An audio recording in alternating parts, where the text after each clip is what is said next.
심리학에는 이런 실험이 있습니다. 책상 위에 물이 반쯤 담긴 유리컵이 하나 있습니다. 그 컵을 보고 전혀 다른 반응을 사람들은 보입니다. 어떤 사람은 물이 반이나 남았다라고 말하고, 또 어떤 사람은 반밖에 물이 없다라고 말하는 사람이 있습니다. 더 현실적인 사람은 이 물을 마셔도 되는가라고 따지게 됩니다. 재밌는 것은 모두가 하나의 사실만을 보고 있다는 것입니다. 바로 물이 반만 있다는 팩트입니다. 그런데 이 하나의 팩트를 어떻게 보느냐에 따라 전혀 다른 해석과 반응이 나온다는 것입니다. 바로 여기서 오늘 우리는 함께 생각하고 또 고민해야 될 주제가 나오게 됩니다. 신앙도 마찬가지입니다.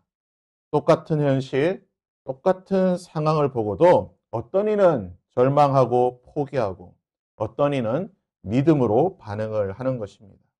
왜 그렇습니까? 팩트를 바라보는 시선이 다르기 때문입니다.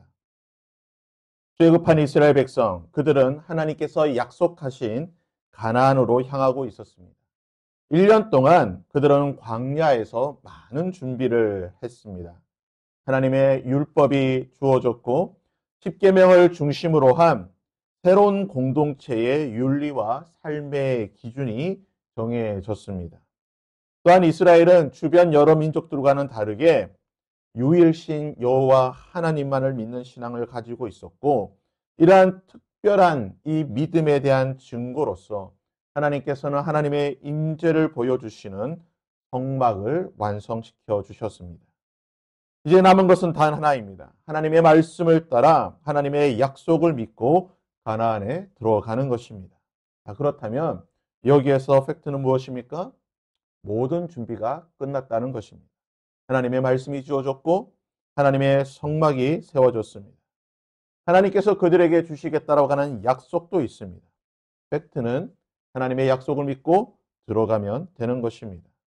하나님은 그 팩트를 직접 확인할 수 있도록 12명의 정탐꾼을 세우셨습니다.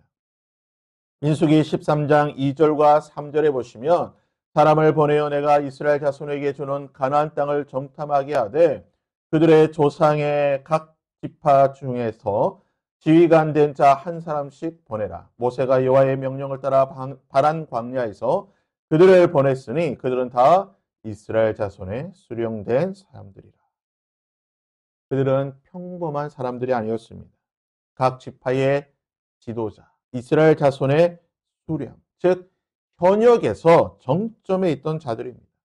은퇴를 하거나 또는 보잘것없는 사람이 아니라 가장 뛰어나고 가장 탁월한 사람들입니다. 여호수아와 갈렙을 포함한 12명의 이름이 성경에 기록되어 있을 만큼 그들은 당대에 유명하고 유능하고 인정받던 사람들입니다. 자, 이제 12명은 40일간 가나안을 정탐하게 됩니다. 그리고 그들이 정탐할 때에 모세는 구체적으로 그들이 무엇을 바라보고 정탐해야 되는지를 가르쳐 주고 있습니다. 20절 말씀에 토지가 비옥한지 메마른지 나무가 있는지 없는지를 탐지하라. 담대하라. 또 이 땅에 실과를 가져오라 하니 그때는 포도가 처음 익을 즈음이었더라. 다시 말해 모세는 어떻게 말하고 있습니까? 팩트를 정확하게 보라는 겁니다. 그 땅의 사실, 현실을 정확하게 보되 믿음의 눈으로, 담대하라. 믿음의 눈으로 해석을 하라는 것입니다. 팩트만 보지 말고, 현실만 보지 말고 거기에서 끝나는 것이 아니라 그 위에 세워진 하나님의 약속을 붙들고 가라는 것입니다. 사랑하는 여러분, 여기서 우리가 기억해야 될 중요한 진리가 있습니다. 팩트는 팩트일 뿐입니다. 그것은 진리가 아닙니다. 현실은 눈에 보일 뿐입니다. 그러나 진리는 눈에 보이지 않는 저 너머에 있는 하나님의 약속인 것입니다. 믿음으로 보는 것이고 믿음으로 붙잡는 것입니다. 그렇다면 가나안 땅에 대한 팩트, 현실은 무엇입니까? 먼저는 그 땅은 젖과 꿀이 흐르는 하나님의 약속대로 풍요로운 땅이라는 것입니다. 수많은 그 풍성한 열매들이 그것을 증거해 주는 것입니다.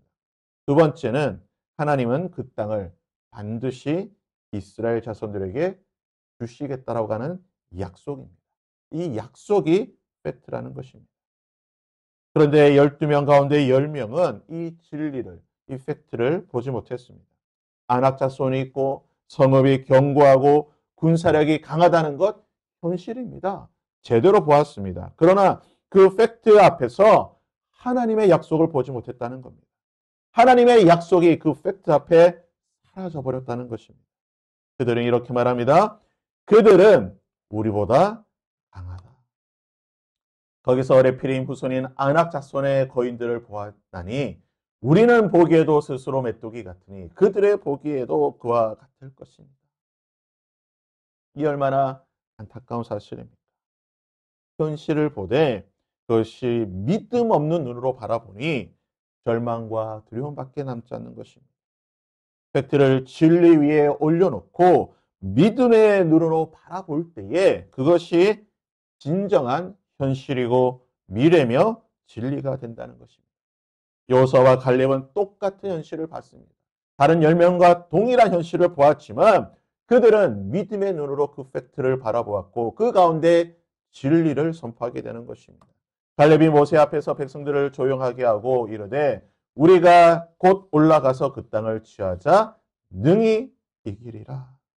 똑같은 눈으로 똑같은 땅을 보고 똑같은 열매를 보았지만 왜 이런 다른 반응이 나오는 것입니까? 바로 팩트를, 현실을 진리 위에서 해석하느냐 아니면 그 팩트에 눌리느냐 바로 이 차이인 것입니다. 사랑하는 여러분, 우리 앞에도 여러 가지 현실과 상황들, 팩트들이 있습니다.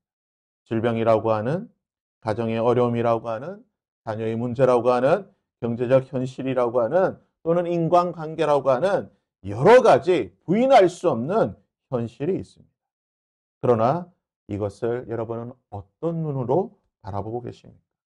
믿음의 눈으로 바라보면 이 현실은 하나님의 약속이 이루어질 무대가 되는 것입니다. 믿음 없는 눈으로 바라보게 되면 이 현실은 나를 짓누르는 짐이 되고 나를 절망케 하는 이유가 된다는 것입니다. 중요한 것은요, 우리는 팩트를 무시해서는 안 됩니다. 그러나 이 팩트에 눌려서도 안 된다는 것입니다.